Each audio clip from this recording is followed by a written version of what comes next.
Thank you very much for joining us. I am Yori Folari. I guess what's in the air? Well, quite a number of things are in the air because if it's politics, it's in the air. As you must have heard, in the National Assembly, they've come up with their own leaders, but then there have been rumblings from within the ruling party saying that it doesn't have anything to do with that. Whatever was obtained there did not emanate from the party. That's not what we're going to be talking about today. Maybe tomorrow, maybe the day after, we might be talking about it. The other very urgent one, I think, is Nigerians, indeed the world, is awaiting President Tinubu's ministers. As you know, the Constitution says that 60 days, not that Buhari was able to do it in, 6 months, I beg your pardon, not 60 days. Not that Buhari was able to do it in 6 months, but it's law now that the president must indeed present his ministers to the National Assembly in a timely manner. 60 days, I think it is, and Tinubu is not going to wait for 60 days, is what everybody is saying. So what is the cabinet going to look like? What are the expectations? Who's going to be in there? The speculation is humongous on social media. Let's talk about that. And this morning, two specialists. Kayode Esuola, he's a research associate, professor of political behavior, Institute of African and Diaspora Studies, and the University of Lagos. He kindly joins us. He's out of town, but thank God for technology, he's not out of reach. Kayode is reaching us from Ibadan via Zoom. Good morning, Kayode. Good morning, Yori. Okay, great. Thank you for making time for us. And Barrister Fred Nzeako, he's a lawyer, goes with the title that I gave, and he's an economist and a public administrator.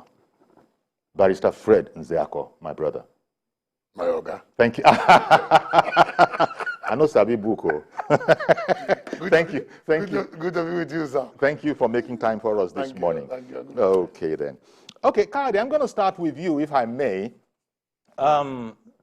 Everybody is anxious to know what the composition is going to be. The composition of President Tinubu's cabinet is going to...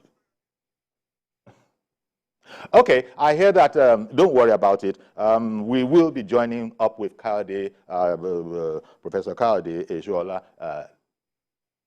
shortly. These gizmo things, it happens now and again. But Fred is in studio. Thank God for that. Everybody is waiting. We were talking before coming on air about even, it's not just Nigerians, even the world is waiting. And on social media, as you know, there have been all sorts of speculations. I mean, you see, there's no beating the Nigerian. When it comes to football and who should be in the flying Super Eagles, we know, we know. Never mind what the coach and his people are saying. So people have been doing that kind of thing. What do you think about the composition of President Tinubu's cabinet? Yes, in the first instance, you rightly said that the world is waiting. You recall that recently a team from United Kingdom came and they said they are waiting for the president to announce his cabinet. Yes. So they will know how to deepen. The already existing relationship. Cordial relationship between Nigeria and the United Kingdom. Every other country is feeling the same. And the anxiety is even more on the side of Nigerians because Nigerians cannot wait to have a team that will work with Mr. President to start bringing the much expected dividends of democracy, under his regime. Nigerians cannot wait to have a team that will begin to put those policies in place, those measures that will make their life more enjoyable, more livable, will increase welfare and the rest of them. And Nigerians are also expecting to know who and who will be there, so that peradventure, Mr. A's relative, or Mr. A's friend, Mr. A's associate, or Mr. B's associate, or Miss B's associate is there. So you begin to know that, This is our government. But I thought You can't take it. You can't take it away. But I was going to suggest that maybe those days are gone. And what we're talking about now is everybody is talking about a round peg in a round hole. That round peg belongs somewhere. In other words, first of all, if, for example, you are made a minister of information, I now tell my people, my friend is now a minister. At least if anything doesn't happen, he will hear my criticism of government and make it useful for the people. But that's on one level. So that is one level. On the other level, every state there are strictures.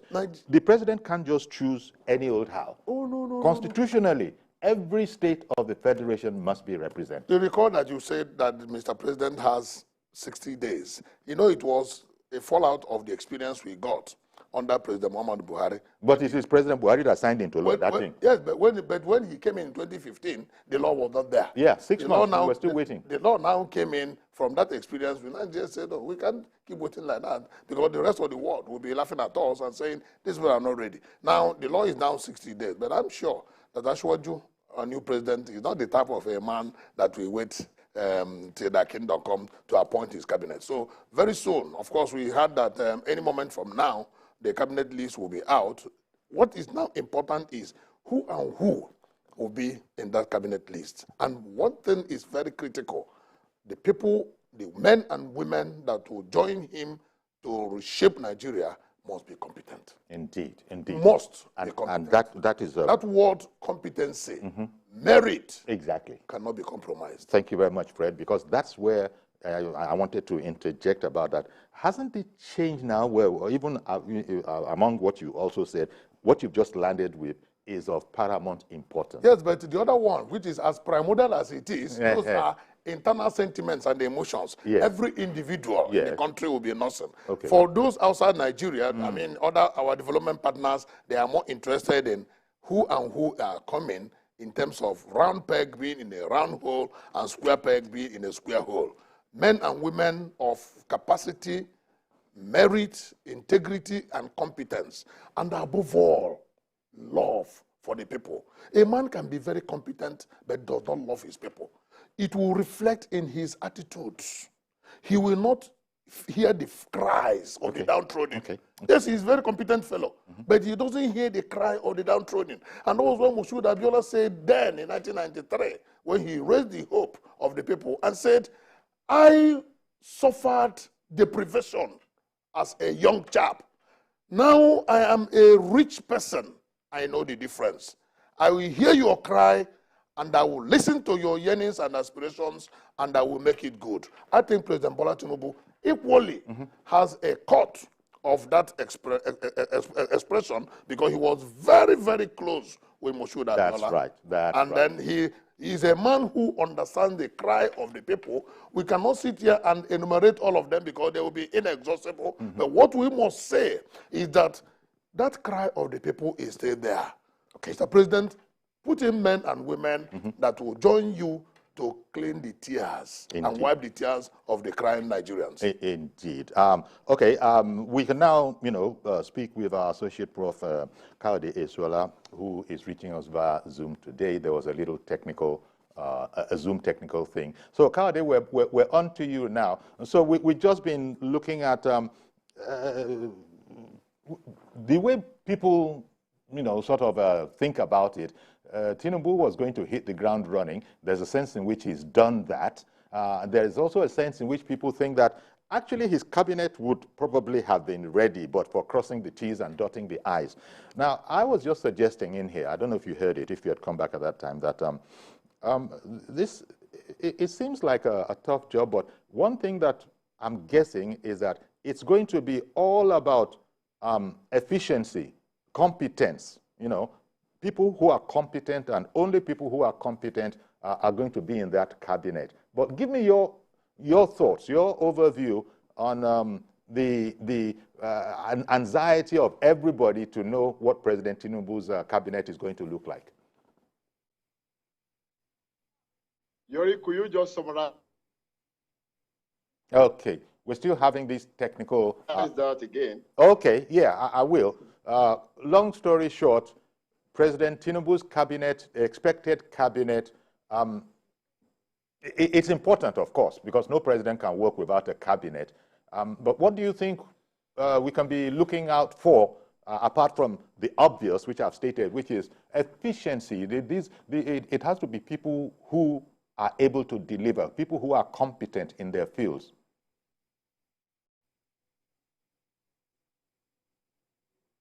Kade, can you hear me yet? I can hear you, Yori. Thank you very much. Okay. Of course, competence is key. You cannot negotiate it. But for any cabinet that wants to be successful, for any government that wants to be successful, that competence, a country like ours, in a country like Nigeria, where we have series of internal contradictions, where we have crisis of hegemony, crisis of the state.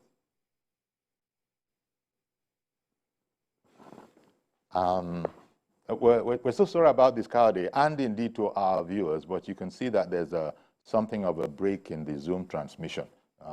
This is not from us, but people are aware of this. So sorry about that. But yeah, he was going to another very important area, and this is where even the Constitution has tried to work on this. Yeah. As I was making the point that there must be, there are 36, states, so that immediately says to you, there can be at least 36 ministers. Yes, there are levels of expectations. Yes. One, we have dealt with the expectations of the personalities, the personnel themselves, the people themselves. Now, the next level of expectation is level of spread.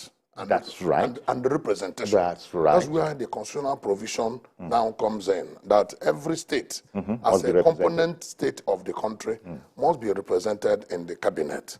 And that is why you have, by virtue of that constitutional provision, you must have at least 36 ministers and one representing the FCT. That's right. Because in this matter, Section 277 says in matters like this, the FCT will be treated as a state, even though it is not entirely a state. It isn't. In stricto sensu.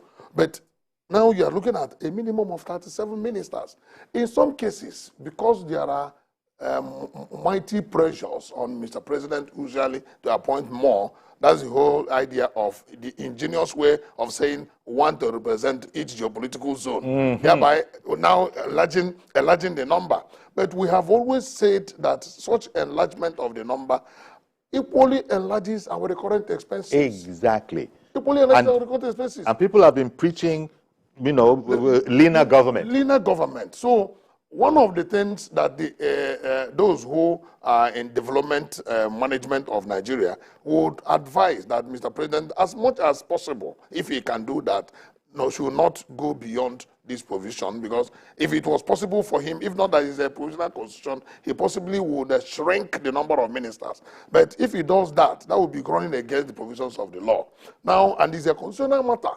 So now that every state must be represented, one, this idea of representing geopolitical zones, if it's possible to sidetrack it, he should, and he will. And then by the time we have 36 ministers, I think that should be enough to run the affairs of the country, because in all aspects, there are equally civil servants running their shows. Don't forget that Orosa report had even recommended a shrinking of the bureaucracy, because now the bureaucracy of government is so wide and so big that it consumes large chunk of our budget every year, including the ones we borrowed and the ones we internally generated, 65 to 70%. In some cases, in terrible times, up to 75% of the budget outlay is spent on recurrent expenses. And what is recurrent expenses? Salaries, allowances, other expenses that do not go into capital development of the country.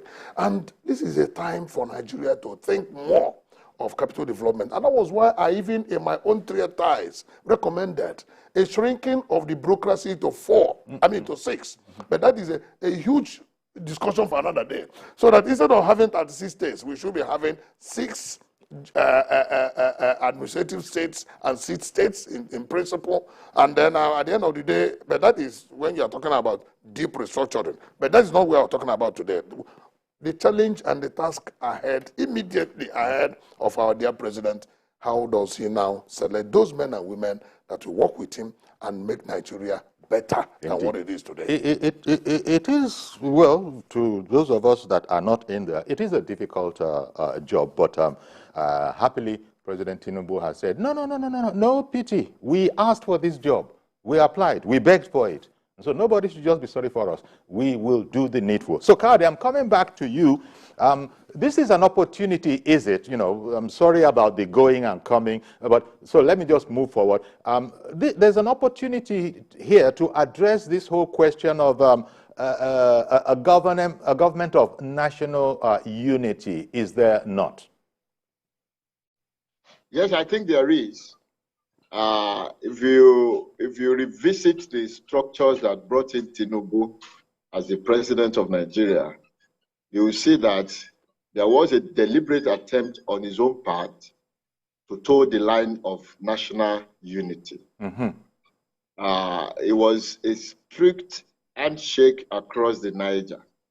And that is why I said one of these days I appeared in your program after the swearing in that you might not like Bola Ahmed Tinubu. But one thing that you cannot take away from him is the competence, the capacity, the ability to shop around for the best brains across Nigeria, irrespective of where they belong in terms of ethnicity and religion, and then make them do the work while he gets the glory. This is not soothsaying. This is from records that he has had from Lagos. Of course, performances could be much better than they were, but you can't take that away from him. Definitely, if he extends the same philosophy to the Nigerian state now that is in charge of everybody and every state, we will get the right answer. Indeed. Government, national unity was displayed by him before, and it should be the focus now so that we can all get results. Indeed. And Kade, to stay with you, because I don't like the way this technology is doing us. So now that I have you, let me just stay with you for a while, just for one more question. There's the whole matter about the National Assembly. I think he applied to them and they've granted him 12 special advisors. So we've seen some of those. And can one look at that? According to the way some people look at it, special advisors, they're all part of the cabinet, but it is thought that the ministers are of a senior rank, even though they're all in the cabinet. Look, does this, when you look at that, can you glean anything from the appointments that he has made that doesn't require Senate approval that he has made? Is that in any way indicative of the kind of thing to expect? I'm looking for expertise here. I imagine Nigerians are too. Expertise in every last minister that you appoint. It's not a matter of what does this one have to do with it? Even though, Kade, I must say that I've heard it said before that, look, you don't need to be a medical doctor to be Minister of Health. You know, that kind of a thing. I don't know what your thoughts are on that matter. I just worry about coming in with this last part of the intervention. You know, I was saying it before that expertise is bogus, is nebulous. The president is not a political scientist. The governor is not a political scientist. How come he's heading the political organization, the largest political organization at state level or at the national level? Okay, I agree that there should be competence. But that competence should be looked to, not only in terms of discipline, but in terms of other factors.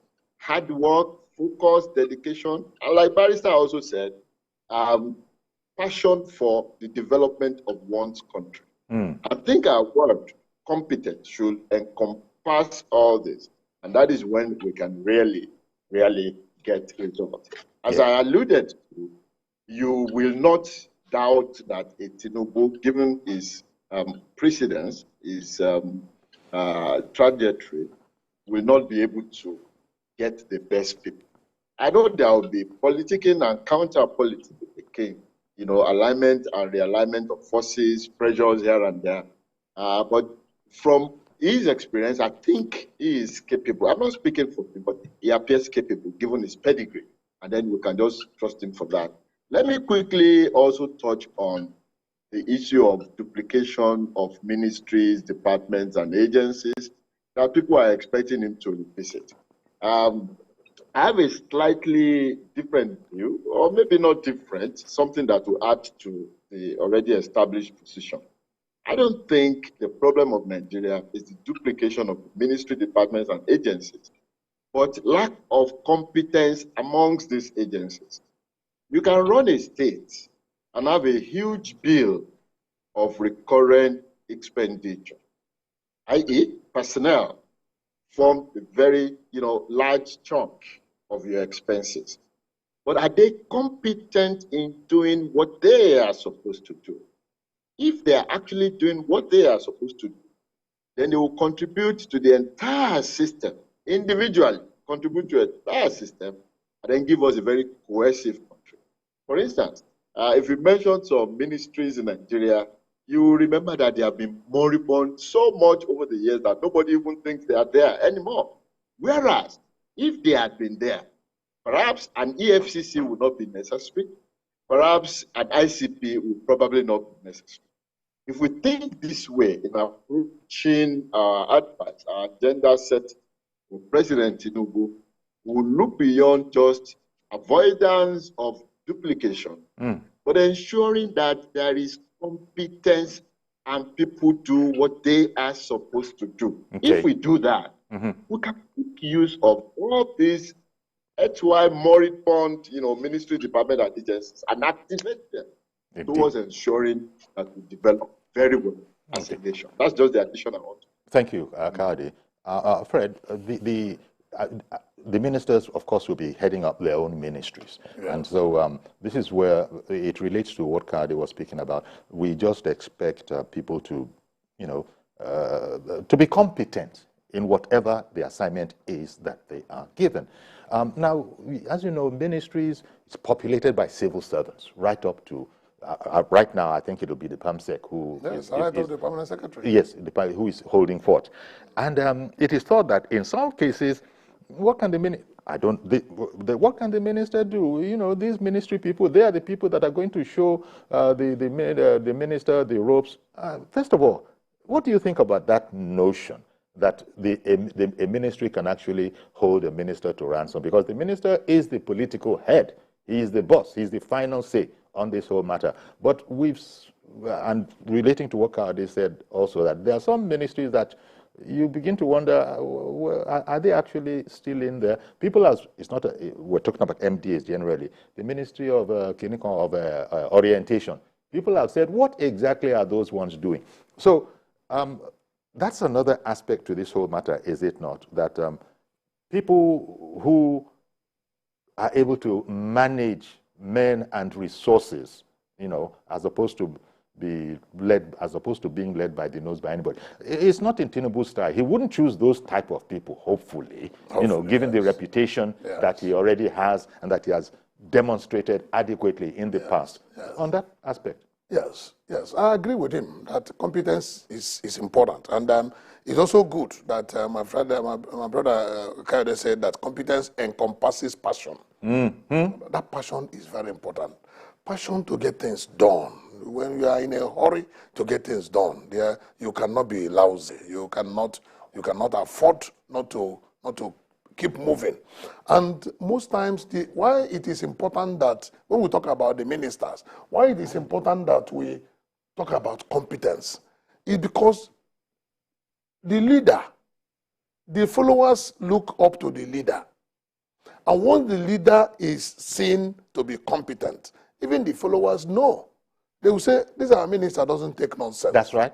That's right. This our minister doesn't take nonsense. Once you hear the line staff, from permanent secretary to the clerk in the offices, say this kind of a thing, what it means is that if you try to bring nonsense into that ministry, you will not have any protection. But when the minister himself is the one that will come, apply, divide, and rule, create some gulf between competence and incompetence, and then try to reward based incompetence, you will see the whole place will collapse like a pack of cards. I know there's much more of that, and I'll come back to you, but in the meantime, let me just, Mr. George, good morning, and thank you for calling in. Good morning, Uncle Yori, and good morning to your guests. Yes. Uncle Yori, please, I will ask for 90 seconds to make Please go ahead.